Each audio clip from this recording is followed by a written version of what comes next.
And I'm here today with Lieutenant Ray White of the State Police and Chief Jeremy Story. And we are going to give you some information about what happened on the morning, this last Sunday morning at about 1:25 hours.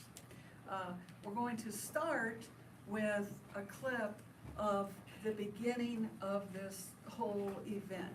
We're going to show, we have to do the audio separate, and if you can watch this, I'll kind of narrate a little bit as we go. So what you see here is the units. We have two deputy units at the Circle K at Thorpe and I-25. What they're doing right now is they're just doing a check around our building, or the Circle K. They're doing an area check. And again, it's about 1:25 in the morning. So you'll see them come out to the front. They stop out here very briefly. And then your attention is going to be drawn as they pull out of the driveway onto Thorpe going east.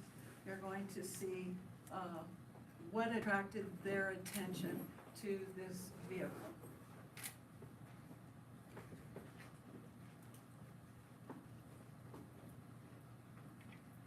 So you see them pulling onto Thorpe. Right up there is the truck and trailer. It's an open trailer and it's a pickup truck. So it's moving along, and you'll see it turns south on Del Rey. And at this point, you can see the front unit has activated its lights. It's also activated its siren. So we're continuing now to the end, and if you recall, Del Rey makes a sharp turn northbound my directions are all held up, eastbound. So it's going to come up to that turn very shortly. Do you see the sparks flying off? Sparks are flying off, tire off the front of vehicle, the truck, the front wheel of the truck that's pulling this trailer. And those are traffic barrels. You'll see them when there's construction on the freeways. These barrels are used to determine traffic flow. And here we're making the turn, they're making the turn, and you're gonna see him go off in the dirt there. These speeds that this driver is reaching now, between here and where the stop is made, he's reaching up to 70 miles an hour. And it's remarkable, frankly, that rim held up as long as it did. So you'll see it, they're now going southbound again. And this is where Del Rey and Lorena come together up there, and they're proceeding toward the area of Settlers Pass. So we'll keep on this for a few minutes. At this point, we only have our two units, our two DASO units are the only units involved in this. And you'll hear when we play the recording separately that they don't have dispatch immediately, that they're in pursuit, and that this vehicle is failing to yield. And you'll see it, they're coming up to signal up here.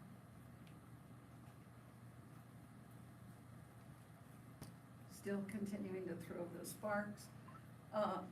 Approximately 4 minutes into this pursuit, Sheriff's dispatch advises that this vehicle has blown the checkpoint on northbound 25. It has passengers in this vehicle.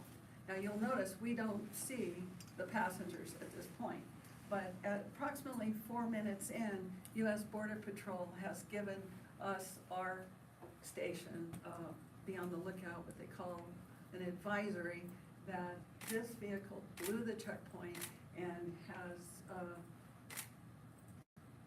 most likely has passengers.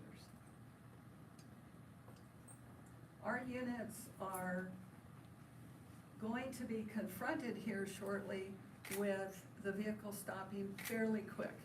So, you'll see here as we go on, that he really just comes to a stop immediately.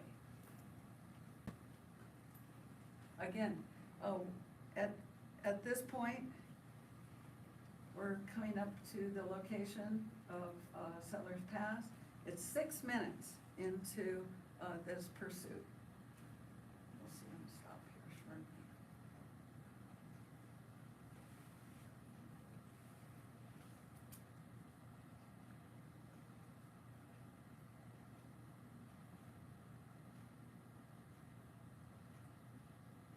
Still no visual of anybody in the vehicle, no passengers that we're aware of. In fact, I believe you'll hear that Border Patrol advises there are people in the vehicle, but we're not entirely sure of where in the vehicle or two vehicles they are. Vehicle stops almost very, very abruptly. So at this point, let's just start the audio, and you'll hear from the initial contact to this point, and then you'll hear them on the video, on the audio alone, you'll hear their instructions to the driver, their attempt to get the driver to cooperate. Okay, sir?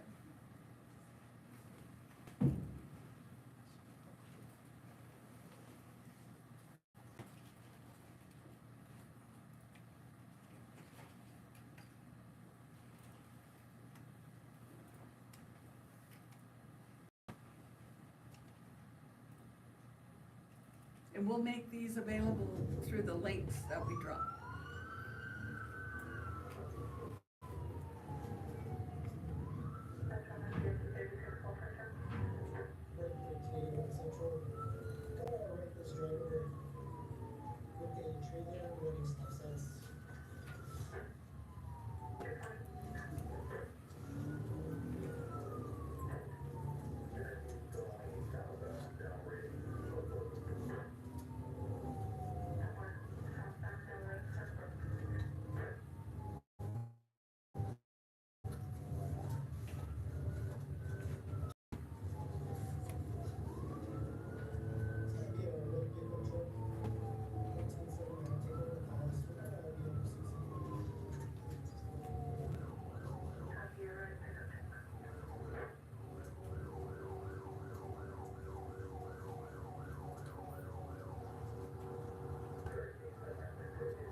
So they're basically advising their location, their path of travel.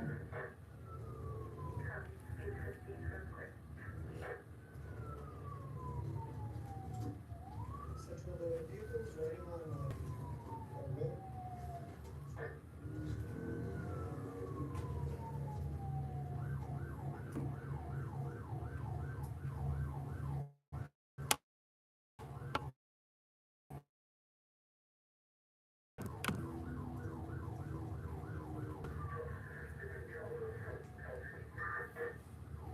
There's where they're calling for assistance to let them know that we've moved into Las Cruces city at this point.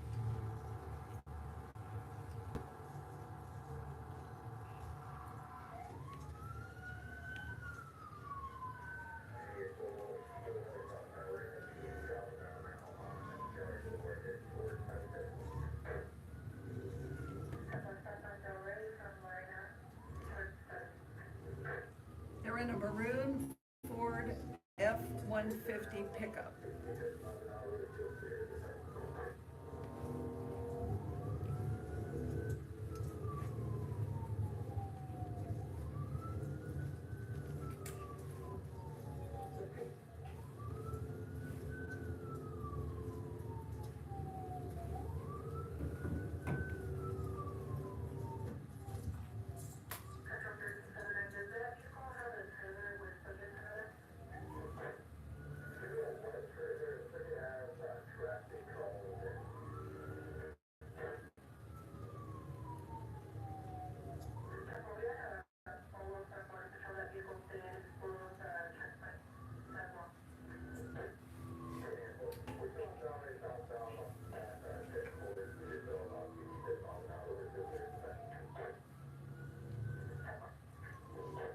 So again, that's 4 minutes into this that we're advised.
He said he's got a gun.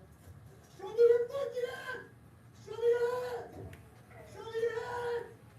Show me your fucking hand! Show me your hand! No, show me your hand! Both hands out the window! Both hands out the window! Show me your hand! Show me your hand! Show me your hand! Show me your hand! Hands up! Now, it's really important to Hands know, up! when they're yelling this, Hands up! the people who are in the trailer are beginning to show their hands. That's the first time they really know somebody is in the trailer. 13 was such a word-facing southbound vehicle at gunpoint. Let me see your hand! So the driver isn't being compliant, but the people in the bed are raising their hands. Get it. Get him out of here. Let me see your hand! Let me see your hand! Let me see both of your hands out the window! Let me see your hand! Okay, that's good. So what you are seeing here is the initial stop, and at the point we begin to see the hands, they are, of course, we are asking for additional units to come. We were assisted by state police.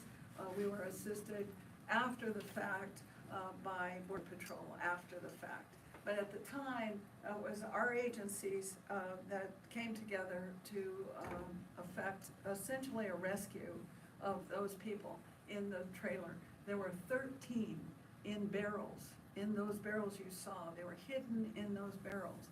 And part of the problem they had is they couldn't get out.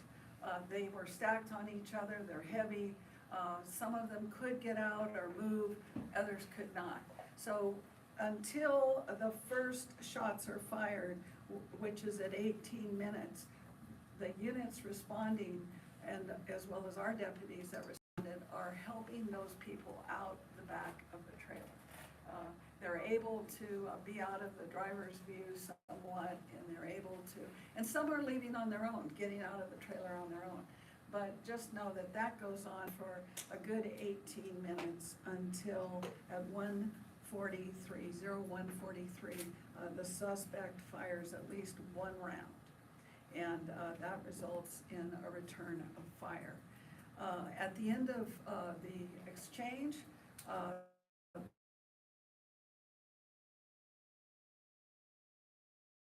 he is breathing and has a pulse. He is transported. The female occupant who was in the trailer, we're not in the barrel, but was in the trailer on the floorboards, She was injured, had a minor injury, and she was treated and released the same night. I'm told that the suspect died about 5 minutes to 2, I believe. Yeah, it was very close to 2 a.m. or right after 2 a.m. So that's where we are.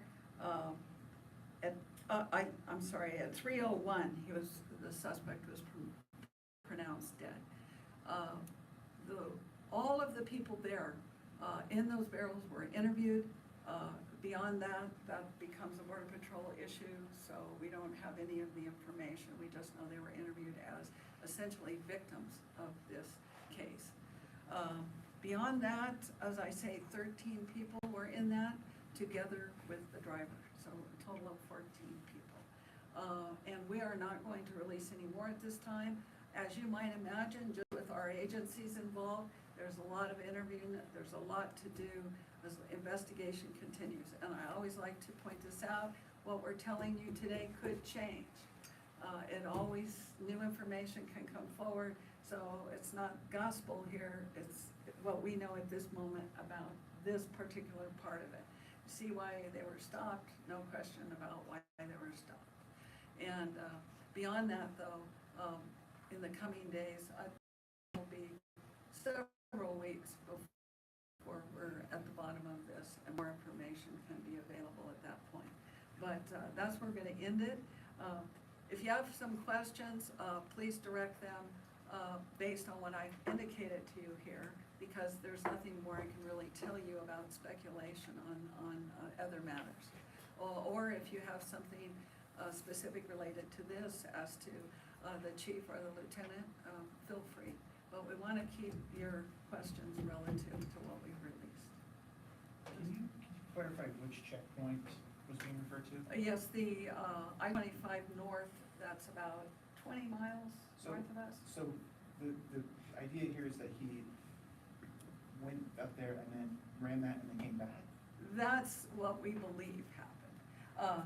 He definitely came back, and he definitely ran the checkpoint, so you have to draw the conclusion he was northbound and somehow turned around to go southbound. And he didn't proceed beyond that point that we're aware. Anybody? Was he stopped because Border Patrol had alerted you all to the fact that he had run that checkpoint, or can you just kind of explain exactly? No, as I said, it wasn't until we had pursued him 4 minutes that then the dispatch advises, what does it look like you heard her saying, and he describes the vehicle, and they say, Border Patrol has advised that a vehicle matching that description has blown the checkpoint north of us. So it's 4 minutes.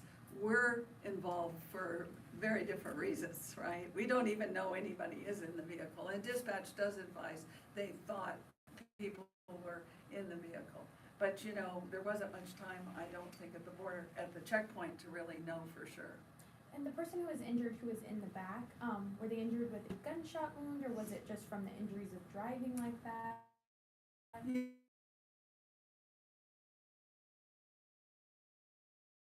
At this early juncture, it was early after she was treated, we're really unsure at this point. You can imagine when there's firing, there's all sorts of things being blown off of things, and so it could have been shrapnel, sorry, but I'm not entirely sure at this point. How often do incidents like this happen where people pass the Border Patrol checkpoint and then turn back around the other way? You have to ask Border Patrol. I don't know. And you know, sometimes when they do blow past the checkpoint, they're not necessarily advising us either. I think that was kind of an interesting thing, because if they presume they were going north, they might not have alerted us at all. And I don't know what their response was, so. Is the name of the man going to be released at this time? I don't have it, and I don't think we're gonna release it right now. Is it known to DASA or any of the other agencies investigating? I think it is known to us, yes. How long from when the vehicle came to the stop did the shooting unfold? Was about 9 minutes. And what agencies were there when that happened, and then who discharged? I can't speak to who discharged first. I can speak to the fact that 18 minutes in, Chief Story's people were there and Lieutenant White's people were there, as well as we had additional units respond. Okay. And they were helping get those people out of the back when the shots were fired? The timeline as to that, I can't tell you. We don't know at this point. You can imagine, it's a complicated timeline because of so many different people seeing this from different angles, and, some of it, they don't even see anything, they hear it, right? And were any law enforcement injured? No. And other than the female, there were no other injuries. How many rounds were fired off by the suspect? Do you know? We don't know at this point. Again, this is pretty early for us. Anybody else? You said the other departments became involved around 18 minutes, and does that include Border Patrol? Border Patrol, to my knowledge, showed up, as I know, they were not involved in those initial minutes. They showed up certainly after this went down, and it could have been because they were aware that the checkpoint was blown, but that's speculation on my part. The female is being treated as a victim, or? She's a victim, yeah, yes. And how is the sheriff's office considering this case as? Like what? Like, how are you treating this investigation as either like, I don't know. As an trafficking officer-involved or- shooting, and that's how we're treating, and it's, in a way, no different than we've always done this. We have the OIS task force, where we come together as agencies here to do a collective investigation, a joint investigation. Given the facts that you've shared, do you think this was a human smuggling situation? I'm not gonna comment on what the story was, only because frankly, we don't know. And as you are probably aware, in New Mexico, we don't ask people for documentation, we don't ask for their country of origin, we don't get involved in that. So I couldn't tell you. Can you tell us the status of the officers who were involved in the shooting? Are they still on leave? We personally have a few off on admin leave, which is normal as to their situations. I would imagine it's similar. They all go off during this period of time. Do we know how many officers are we able? I know that we had 5 there. Now, there could have been more on the periphery because, of course, we closed off quite a big area. So I'm not going to tell you that we only had 5. We may have had more. Same thing with the city. They were certainly working to secure the street coming, Settlers Pass, coming down into to Del Rey. So there were quite a few, but as to their involvement and their level of involvement, be aware that that's the part we're kind of trying to piece together. Okay. Go ahead. Just kind of considering this instance in the context of the East Mesa shooting from a couple of weeks ago, and then the weekend killing of Officer Anthony Ferguson, can you kind of talk to us, and I'd love to hear the other department's opinion on this too, can you kind of talk to us about how when you have these instances of people shooting at police officers, how that sort of changes the approach or sort of changes the experience on the ground for officers? You mean going forward? Yeah. No, it doesn't. Well, I imagine. We approach we're trained, we approach this pretty much standard, we have a standard method of operation. If you are noting, and appropriately, there's a little violence that's kicked up, yes, but our approach is we do what we're trained to do. Is there any kind of additional training or additional outreach considering the kind of heightened level of potential danger that people are walking into these sorts of otherwise kind of not necessarily violent situations? Well, why don't, maybe you can speak a little to your training and the kind of things that you do. Same with you. I'll speak in general, just incidents like this, critical incidents. We look for opportunities to address train issues as early as we can. And so we're always looking to learn from any situation to try to prevent bad things from happening in the future or to improve our officer safety. So that's just a general response to any critical incident. You know, they're reviewed on so many levels, you know, whether it be criminal or administrative, internal looks. As the chief says, we're constantly trying to critique ourselves and our own response. But you're right, I mean, it's not lost on anybody here that nationwide there's a trend toward much more violent interactions quickly. Yeah, I guess I'm speaking more locally though, just because we've had now these 3 instances of people, you know, shooting at police officers, one of which was fatal. And I'm just curious if that kind of, if that changes, for you guys as leaders, if that changes how you know, the kinds of things you direct of the people on you, or how you just approach these sorts of difficult stretches. Well, for us, and the lieutenant might want to add to this, but for us, we stress on-the-ground supervision. So one thing that it does create for us is we make sure our sergeants are responding. We make sure our sergeants are listening to the calls that are coming out to these situations so that there's supervision out really quick. And I will tell you, for us, that's been a lift because that wasn't always the case for the sheriff's office. Our lieutenants, that evening, our on-duty lieutenant was out within probably 30 minutes. So I guess an answer might be we respond and we encourage supervision to get out and get on top of it and to be involved really as soon as possible. And I do think that's somewhat of a change. Would you say, Lieutenant? Absolutely. In these situations, we continuously learn from, we continuously train. It doesn't go unnoticed, the violence, right? So, yeah, we continuously increase our training year after year, from tactics to everything else that we're involved in. So, absolutely. And, yeah. And bear in mind, you know, there's national, federal case law coming down, state case law coming down constantly.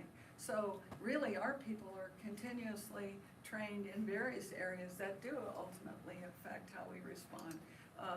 Because things move quickly in some areas, not necessarily in government, but certainly the court coming down with these decisions, we have to be on top of that. And that goes back to where we want to keep our supervision not only on the spot when it needs to be, but trained properly and updated. So are you guys working with Border Patrol on this, or can you kind of explain that? Because it seems like they didn't notify you until quite a bit later, and then it's just a little confusing on how that lines up.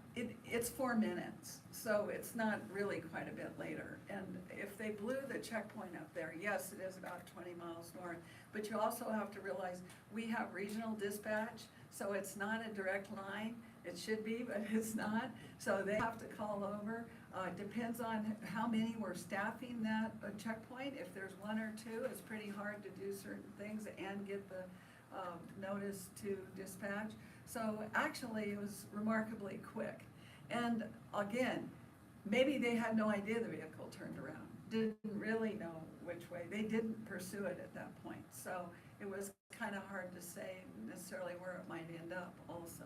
I don't consider this a long time. This is, I think, a remarkable time period, small, narrow time period. Okay. But are you guys working with Border Patrol still? Well, on we this do case? routinely. I mean, especially where these kinds of scenarios crop up, and they're very good about responding, if only to provide assistance to help us identify, because they have a little bit of a higher technology to help us identify people. So it isn't necessarily having to do with undocumented, it just has to do with they have that ability to help us out with, hey, who are these people? So, yes, I mean, we have no complaint about our partnership with them and their willingness to assist us. And then just for this investigation, who's all involved then? It would be the 3 of us, our agencies. And Border Patrol, as I said, to my knowledge, wasn't involved in anything beyond assisting us with those subjects in the training. After? Correct. And just to clarify, you said you guys you're talking about the typical process for the Doña County Yes. Officer and Mobile Task Force. Correct, yes. Anybody else? Either of you have any comment? You want to close them? Okay, well, thank you again, and we really appreciate your response on this. And then just in terms of the video, We're gonna drop a link. okay, Okay, it's 2 links, and we'll go through our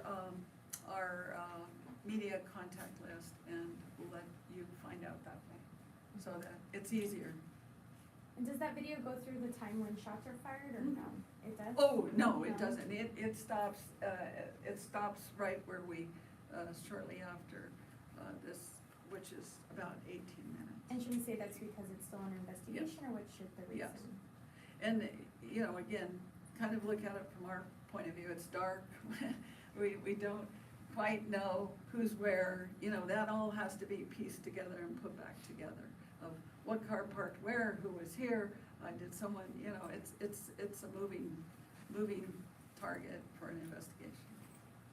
Lieutenant, could you just spell your first and last name? I'm sure Ray, we'll- R-A-Y, last name White, W-H-I-T-E. All right, thank you very much, we appreciate your time today.